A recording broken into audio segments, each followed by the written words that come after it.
For my career exploration project, I interviewed a close family friend of mine named Kathleen Epp. Ms. Epp is the senior archivist at the Archives of Manitoba and is the woman in the picture you're seeing.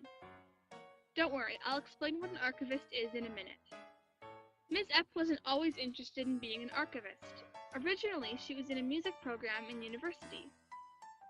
However, she changed her mind and got her Bachelor of Arts in History. After that, Ms. Epp was thinking about what job she could get with a history degree, and eventually decided to get her Master of Arts and History in Archival Studies. So most of you are probably wondering what an archivist even is. Well, Wikipedia defines an archivist as an information professional who assesses, collects, organizes, preserves, maintains control over, and provides access to records and archives determined to have long-term value. The records maintained by an archivist can be any form of media: photographs, video, sound recordings, letters, documents, electronic records, etc. To put that in simpler terms, Richard Pierce Moses describes an archivist like this: archivists keep records that have enduring value as reliable memories of the past, and they help people find and understand the information they need in those records. Archivists can work in many different places. For example, they can work in museums, libraries, government archives, or independent archives. Many large businesses and corporations also have their own archives, like the CBC. Besides assessing value, describing, organizing, and taking care of the materials in archives, archivists can also help provide access to these records.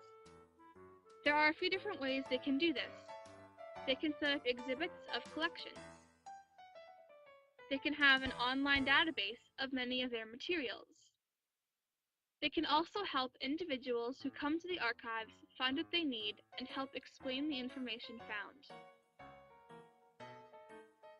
Lots of different people use archives and archivists: businesses, genealogists, medical researchers, historical researchers, university students, and many others use archives to find information. We even use the Library and Archives of Canada online database this year in social studies for some of our projects. If you want to work as an archivist, there are some important skills you should have or be able to develop. Number 1, problem-solving skills. Working any job comes with problems, but as an archivist, you need to be able to help people find what materials they need, which can come with a lot of problems. You also need to be able to fix problems in storage and organization. Number 2, writing and editing skills. Archivists must be able to write clear and interesting descriptions for the records they keep. Archivists working in teams must also be able to edit other people's writing. Number 3, organizational skills. This one seems pretty obvious. Archivists are responsible for developing a clear, functional organizational system that is useful for storing materials and for people to access them. Number 4, computer skills. Almost all archives use an online database of their records. They must be able to update websites, scan materials, and promote exhibits and presentations. Many archives also have Twitter accounts. Number 5, communication skills. Again, you must be able to help people find what they need and help them understand it. Most archivists work in teams, and communicating information and instructions to your team members is a necessity. Ms. Epp told me that her working environment is very positive. She, like most archivists, works closely with others in a team. Because of this, strong relationships are formed with the other archivists, and your colleagues are not just people that you work with, but are your friends. This way, everyone is all very supportive of each other. It isn't all just teamwork, however. Archivists also do a lot of work independently. Ms. Epp said that she enjoys independent work, but working with her team is what leaves her the most satisfied. For most archives in government, large businesses, or museums, The actual physical working environment is comfortable, clean, modern, well taken care of, and has good facilities. However, other smaller, underfunded archives may be cramped, uncomfortable, or run down. That's one drawback you may experience working as an archivist. There are some other drawbacks as well. One that Ms. Epp mentioned is that archives funded by the government often don't receive enough money to do what needs to be done. Also, being an archivist is not a job that comes with a lot of respect, prestige, or recognition, like a doctor or lawyer might experience. Most people don't even know what an archivist is.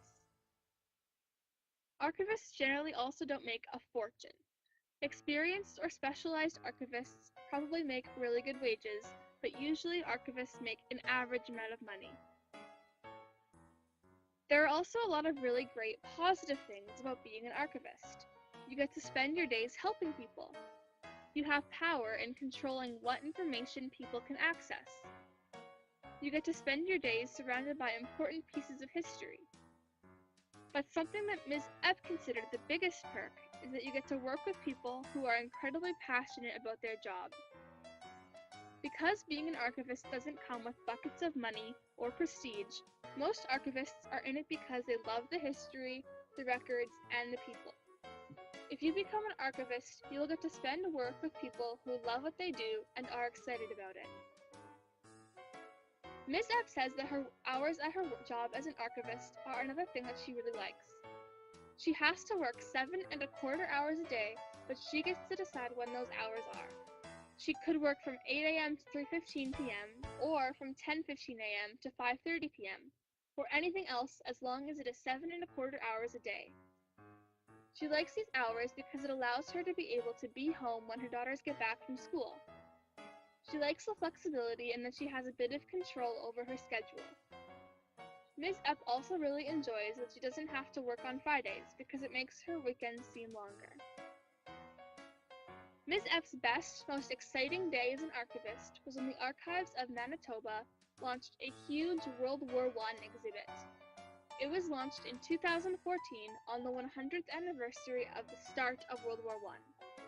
It will continue for 5 years since it started, the length of the war. Over these years, this exhibit will showcase highlights from the war years. The records that will be available to the public at the archives or online will include things like original photos, diaries, letters, and videos. The first collection of materials that was launched in 2014 features photos taken by well-known Canadian photographer L.B. Foote. The second collection of materials was launched this year and features original letters written by soldiers serving in Europe during the war. Launching this project was Ms. Epp's best day because she got to see something she had been working hard on for a while finally come together. She was interviewed by the Winnipeg Free Press and 3 TV stations about this project, and she said it was invigorating and energizing to be able to present this to the public. It is evident from her interviews that Ms. Epp is very passionate about these records, and was very excited to share this passion with everyone. So, would I ever want to be an archivist? As most of my friends know, I have repeatedly expressed that I have absolutely no idea at all what job I would ever want to have. However, after interviewing Ms. Epp and doing a little more research on archivists and archival studies, going into archiving seems like something I would really enjoy. I have always really enjoyed history, and I love old artifacts and records. From what I have learned about being an archivist, it seems like something I would really like to do.